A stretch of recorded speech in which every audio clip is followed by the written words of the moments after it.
Fabulous. Welcome again. My name is Michael Sheehy. I'll be chairing this session this morning.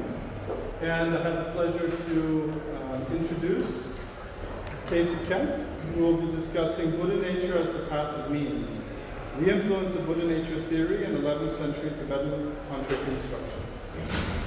Thanks, Michael. Thanks for joining this morning, everyone, and thank you to Karapunsok and to Marcus and to Greg and the whole Sadra team for putting this on. Buddha nature, we love it. We love what you're doing. Let's just keep going. Unfortunately, my topic today on the 11th century tantric teachings of Buddha nature has a little bit of an issue, which is that Buddha nature is not talked about much in the 11th century tantric texts. So that's for starters, but what we do have in abundance with a lot of these 11th century teachings are Buddha nature inspired instructions and theory of practice that you find in tantric programs emerging in the 11th century with various lineage traditions. The one that I'll be focusing on today, I think we only have time for one. I have more if we do have extra time, or we'll talk about later, is, I see Marta there, I see Cecile, it's all for you guys, it's for Marpa. 6 Yogas of Naropa tradition. We're going to be looking today, just checking out how Marpa is talking about luminosity, the natural luminosity of mind, and how he's bringing this onto the path, so particularly path luminosity. This is also going to be continuing on from the wonderful talk that was given this morning by Carl Winsel, and also the research that's already been done quite a bit on the Maitripa teachings and his disciples by Kālacakra. So, as already mentioned by in Carl's talk, what we have is this equation with the luminous nature of mind, with Buddha nature in the Doha tradition of India, that leads into the tantric instructions and practice programs that we find during this transference process in the 11th century into Tibet. Marpa in particular is a very interesting case study.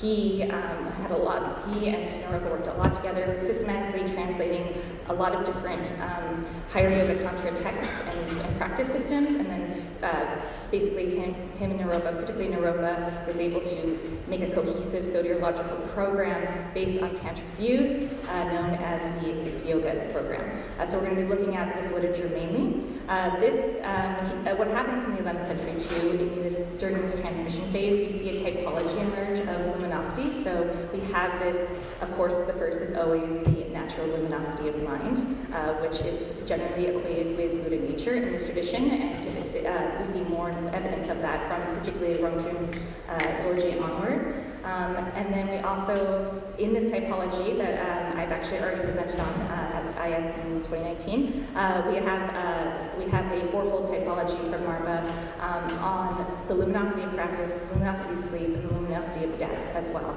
All three of these, the three subsequent luminosities, can all be considered as part of the luminosity of the path, how we're integrating the natural luminosity onto a tantric path.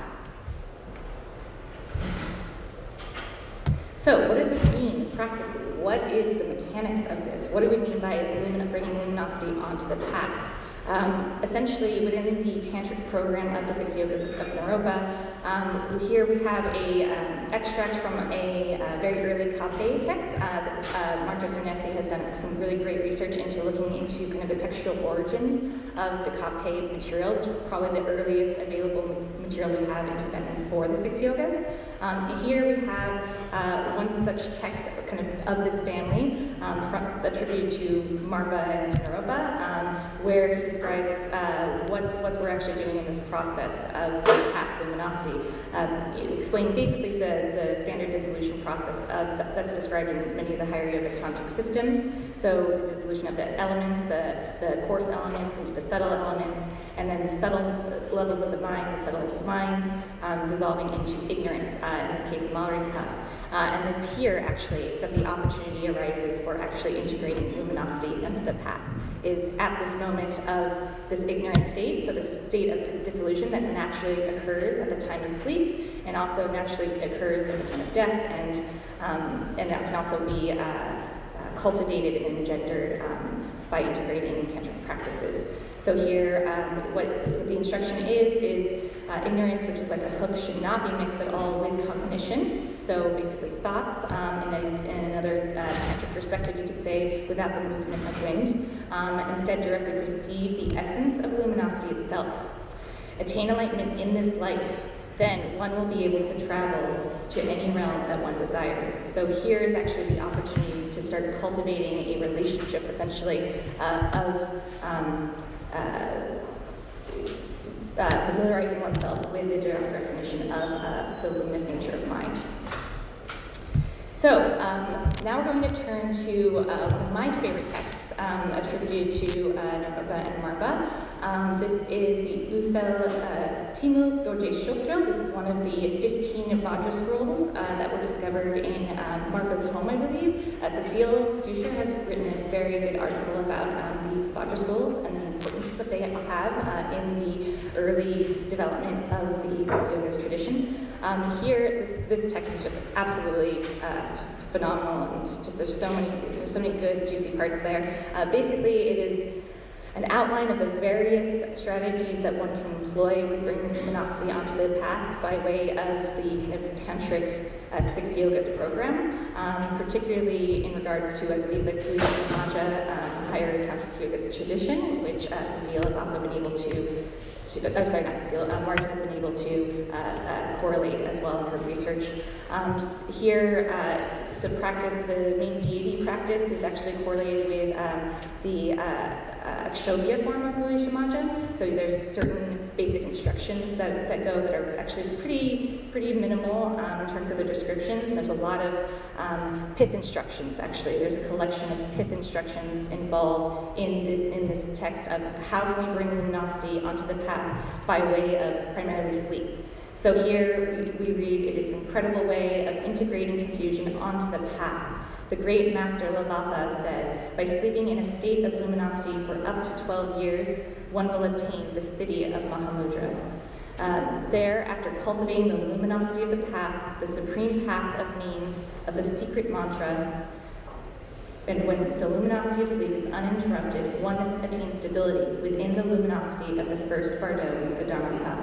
So here we actually see a very clear outline of how luminosity, by means of the sleep practice, which we'll get a little bit more into the details shortly, that is actually what is cultivated at the stage of the path.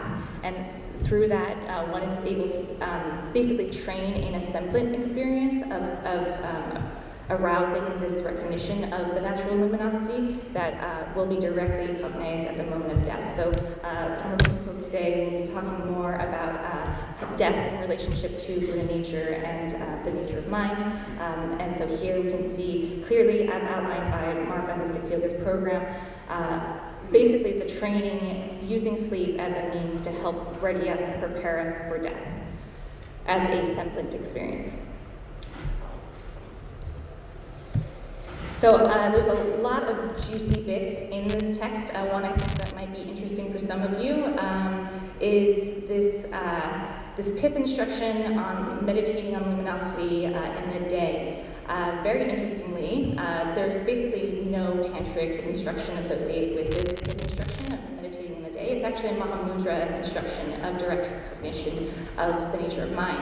So here we have, if it's not stabilized, if you're not able to kind of create a stabilized experience of the luminosity of sleep, what you would do is actually you would gaze at the late afternoon sky and meditate on Mahamudra. Do not conceive, do not think, do not contemplate, do not meditate or analyze. Rest one's natural mind in meditative equipoise as connate wisdom. To remain in a state free of elaborations, it is important for your eyes to look into the midst of the sky. It's a very interesting instruction, Mahamudra instruction that we find in the context of a Six Yogas tantric kind of accumulation of different pith instructions. So it's really interesting. Also, for the pith instruction of luminosity at night, it becomes very reduced to essentially meditating on the avadhuti, so the central channel, and just keeping this as the focus of your practice, contemplating on this as you fall asleep. The intention of which is essentially bringing the wings into the central channel to help dissolve the elements and induce this state that hopefully can be recognized. There's lots of other instructions that are very basic visualization practices, but there's also instructions on how to do retreat, and it's quite interesting. For example, one instruction is to just have a friend next to you who just wakes you up every few minutes, basically. So as soon make sure that you just fall asleep, and as soon as you're getting comfortable, they gotta shake you up and say, "Did you?" And then they have to ask you immediately when you wake up, "Did you see it? Did you recognize the luminosity?" And then you have to think about it. You're like, "Probably not." So, but another one is that they're actually your friend's supposed to whisper in your ear as you're falling asleep, "All phenomena are luminous," which is great. Okay, and so then what's the point? Ideally, this is how this is the source, these practices are the source for the arising of the unborn luminosity of enlightenment in this very lifetime. So this would be equated with fruitional luminosity. And in the Marpa tradition, of course, I'm sure many of you know, the basis luminosity is inseparable from the ultimate luminosity, the luminosity of Dharmakaya, and this is basically to prepare us and to familiarize ourselves with what we would call the semblant luminosity. So the luminosity that still has the stains attached to it, so it's more like there's a likeness to it, the one that you induce in your practice. It's not the ultimate luminosity, the actual luminosity that you experience at the moment of death, that naturally occurs at the moment of death. Thank you. Here, though, it's a very interesting note that Marpa gives. He says this process of enlightenment, Naropa actually, he notes the difference between Naropa's and Maitripa's approach, and I would love to hear more, particularly from Classic Mates and Quadrum has all of their thoughts on this.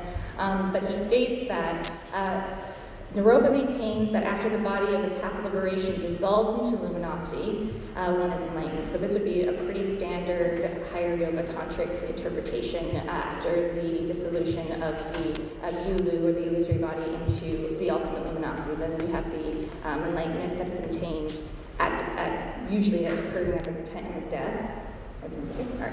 And then with Maitripa, it's a very interesting note that he makes about the enlightenment is actually like an alchemical process, or like a snake shedding its skin. And this would be much more likened to kind of the standard Buddha nature idea of just the separation of the stains is simply what enlightenment is. And once you're able to be separated from the stains, you're awakened, you're fully enlightened.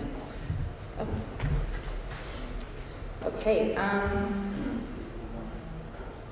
And that's all I really have to say about this, or about Marpa. I have some slides. We have a little bit of time to talk about Yumawa Mikidorje, one of my favorite 11th century tantrikas, a forefather to the tantric Shentong tradition of Tibet, and a big influence of the Kulpa. I did this knowing Michael was going to be here, just kind of just bringing up some Yumawa Mikidorje for kicks, I guess. For those of you who don't already know about Yumawa Mikidorje, he was a 11th century Kālacakra master, and is considered to be one of the forefathers of the Donang tradition, and kind of the holder of the Shentong view. He doesn't actually mention Shentong per se in his text, but he does mention Buddha nature. And he mentions Buddha nature in only one of his 4 texts that I'm aware of, and that the place where he actually mentions it is in his Usel Seldron. So this is his text dedicated to luminosity. So this is a fourfold text, or a set of 4 different texts illuminating the view of the 6 Vajra yogas of the Kālacakra tradition. And one is dedicated, so he has one for Chakshen Seldron, so the Mudra, what that means in a Kālacakra context, and then Sumjuk, Tongni, and then Usel. So Usel for him is a very core, important source of focus. And there he actually does explicitly correlate it with Buddha nature. He also quotes the Ratnagotravibhāga, not in this text, but in the Chakshen Seldron. And then he also explains it in terms of this here in this text, in this quote, we have it talking about how there are many different meanings of luminosity. And that it's often talked about sometimes in fruitional sense. Here he talks about it in reference to the Mahamudra attainment, and then also in the sense of the path. So he talks a lot in this text actually about sahaja, which was brought up today by Carl as a very important term.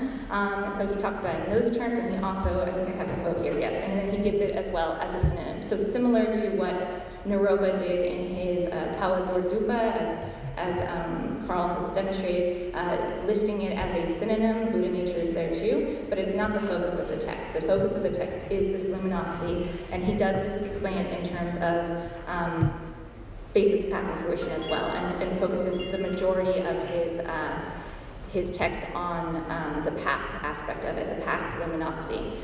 Very interesting. Just going back to my last quote, the one thing I wanted to throw out there for everyone that's quite interesting here is he says that sometimes it's explained, Yomen Dorje talking about luminosity, a synonym for Buddha nature, talks about it as sometimes it's explained in terms of mind stream, sometimes in terms of a metaphor, which I think we're all very familiar with at this point, and then sometimes even in terms of a substance. And I'd love to hear maybe more of Michael's thoughts about this at some point, but he does talk about it in terms of the white and red substance actually being a manifestation of luminosity itself as well. So it's very interesting, and I think there's a lot more that can be learned from there. I have a quote by Atisha. I don't think we have time to get into Atisha. It's okay. There's other people that know a lot more about Atisha. I think I don't need to get into it. So just little thoughts here. I know it's a big, long list. You don't have to read the whole thing. There's a big thing in the middle anyway, so you can't read it anyway. I'll read it quick. I think I can do it. The natural luminosity of the nature of mind and phenomena is taken as the basis for the tantric path by the forefathers of major Tibetan lineage traditions. This is also the case in Atisha, which we're not getting into, but for those of you who already know, that's the focus, is this luminosity, this basis luminosity, its path luminosity, and then the fruitional luminosity is really important to a lot of these 11th century masters. And remember, this is congruent with the time of the Uttara Tantra being translated into Tibet. We do have evidence that there were Tibetan masters aware of the Uttara Tantra, but it's still not quite the focus yet. And this actually, having this kind of tantric program or tantric view framework for really harnessing our focus on the natural luminosity and bringing it onto the path is reflected even in later centuries. So we have that with Gampopa as well, which was mentioned by David earlier. And even with Dapotashi Namgyal, if you look at his Chakchen Dawe Özer, Buddha nature is kind of relegated to only several or so instances of being mentioned. The Uttara Tantra is quoted quite a bit, but really there's full sections on luminosity. And when we're talking about the basis, or talking about the base connateness, sahaja, it's this luminosity of mind that's really what comes out and shines, as you could say. And then, I guess that's the big thing to say. Tantra, it's okay, guys. Tantric views. All right, that's it. Bye.